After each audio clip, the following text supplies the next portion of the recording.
क्या होगा अगर अमेरिका भारत पर 50% टैरिफ लगा दे? सोचिए, भारत के प्रोडक्ट अमेरिका में दुगनी कीमत पर बिकेंगे। क्या ट्रेड रिलेशन हिल जाएंगे? आज इसी बड़े मुद्दे पर हम लोग डिटेल में समझेंगे। देखिए, होता क्या है कि अमेरिका के राष्ट्रपति डोनाल्ड ट्रंप के द्वारा 30-31 जुलाई को भारत के ऊपर 25% टैरिफ लगाने का ऐलान किया जाता है, जो कि 7 अगस्त से प्रभावी होता है।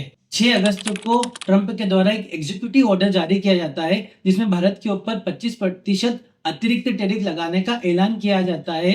इस कारण पूरा टैरिफ जो है वो 50% हो जाता है, जो कि 27 अगस्त से प्रभावी होगा। अमेरिका के द्वारा ये कहा जाता है कि भारत रशिया से तेल इंपोर्ट कर रहा है, जिससे रशिया को युद्ध लड़ने में सहायता मिल रही है। टॉपिक पर आने से पहले हम लोग ये जान लेते हैं कि एक्सपोर्ट इंपोर्ट क्या होता है, टैरिफ क्या होता है, ताकि आप लोगों को आगे आने वाले वीडियो में क्लियरिटी मिल सके।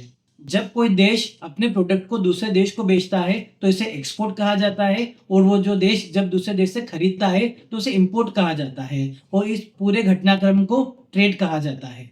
जब एक्सपोर्ट इंपोर्ट से ज्यादा होता है तो उसे ट्रेड सरप्लस कहा जाता है, और एक्सपोर्ट इंपोर्ट से कम होता है तो उसे ट्रेड डेफिसिट कहा जाता है। हर देश चाहता है कि उसके देश के प्रोडक्ट ज्यादा बिके, इसलिए वो दूसरे देश से आने वाले प्रोडक्ट के ऊपर एक प्रकार का टैक्स लगाता है, जिसे अंतर्राष्ट्रीय व्यापार की टर्म में टैरिफ कहा जाता है। जिससे दूसरे देश की वस्तुएं महंगी हो जाती है, उसके देश के सामान जो है वो ज्यादा बिकने लगते हैं। इसको हम लोग एक उदाहरण के माध्यम से पेश करते हैं कि मान लीजिए कोई भारत में बनी ज्वेलरी अमेरिका में 10,000 रुपए में बिकती है, वही अमेरिका में बनी ज्वेलरी 10,500 में बिकती है। ऐसे में अमेरिका के वासी जो है वो भारत से बनी हुई ज्वेलरी खरीदेंगे, क्यों? क्योंकि उनको 500 रुपए की बचत हो रही है। ऐसे में अमेरिका अपनी ज्वेलरी को प्रोटेक्ट करने के लिए भारत के ऊपर 25% का अतिरिक्त टैरिफ लगाता है, जिसके कारण जो भारत से आने वाली ज्वेलरी है वो 12,500 में बिकती है। अब ऐसे में अमेरिकी वासी अमेरिका में बनी हुई ज्वेलरी खरीदेंगे, क्योंकि उनको 2,000 रुपए की बचत हो रही है। अब टॉपिक पर वापस आते हैं कि अमेरिका ने भारत के ऊपर टैरिफ क्यों लगाया है। दरअसल बात यह है कि भारत के साथ व्यापार अमेरिका के लिए घाटे का सौदा है। कैसे? इसके लिए हमें टाइमलाइन पर चलना पड़ेगा। 1947 से 1990 के बीच भारत ने अमेरिका के साथ में सीमित व्यापार किया।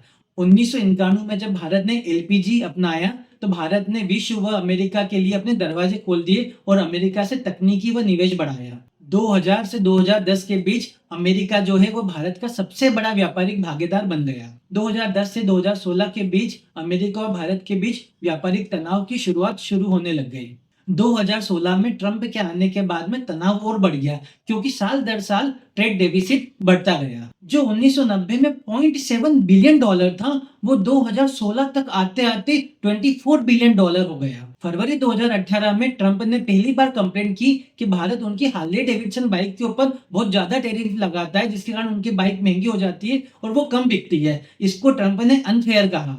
उन्होंने ये कहा कि भारत हमारी गाड़ी के ऊपर 100% टैरिफ लगाता है, जबकि हम लोग उनकी बाइक के ऊपर किसी भी प्रकार का टैरिफ नहीं लगाते हैं। फलस्वरूप मार्च 2018 में ट्रंप ने भारत के स्टील व एल्यूमिनियम पर 10% और 25% का टैरिफ लगाया, जिसकी प्रतिक्रिया स्वरूप भारत ने डब्ल्यूटीओ के नियमों का हवाला देते हुए रेसिप्रोकल टैरिफ लगाया, जिससे दोनों देशों के बीच में व्यापार को लेकर खटास शुरू और हो गई।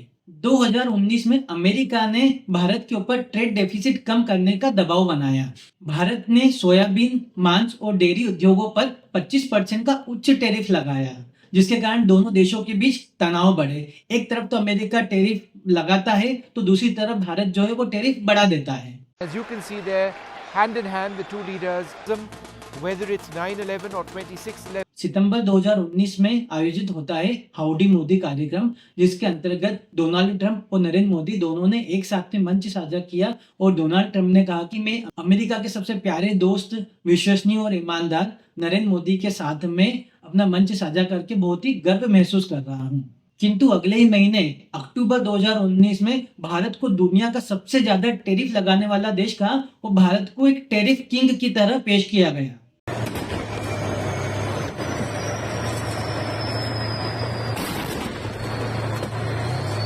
फरवरी 2022 में रूस यूक्रेन युद्ध शुरू होता है। रशिया जो है वो यूक्रेन के ऊपर कब्जा करना चाहता था, जबकि अमेरिका और यूरोपियन यूनियन दोनों उसको ऐसा करने से रोक रहे थे, क्योंकि ये अमेरिका के शक्ति संतुलन के खिलाफ था। किंतु अमेरिका के दबाव को रशिया नहीं मानता था, इसलिए अमेरिका और यूरोप ने रशिया के ऊपर व्यापारिक सैंक्शन लगा दिए। जिसके कारण रशिया का जो व्यापार है वो प्रतिबंधित हो गया।